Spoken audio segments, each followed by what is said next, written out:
Driving to St. Michael's the next morning, in the same leased Jaguar that Josh had stowed in his own garage, Nate picked up the phone and called his oldest son at Northwestern, in Evanston, and left a message on the recorder. Where would a 23-year-old grad student be at 7 a.m. on a Sunday? Not at early mass. Nate didn't want to know. Whatever his son was doing, he would never screw up as badly as his father. His daughter was 21, an on-again, off-again student at Pitt. Their last conversation had been about tuition, a day before Nate's last crash. He couldn't find her phone number. Their mother had remarried twice since leaving Nate. She was an unpleasant person whom he called only when absolutely necessary. He would wait a couple of days, then ask her for their daughter's phone number.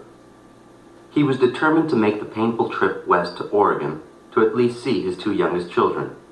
Their mother had remarried too, remarkably to another lawyer, but one who evidently lived a clean life. He would ask them for forgiveness and try to establish the frail beginnings of a relationship. He wasn't sure how to do this, but he vowed to try. In Annapolis, he stopped at a cafe and had breakfast. He crossed the Chesapeake on the Bay Bridge. The highways on the eastern shore had not been plowed well.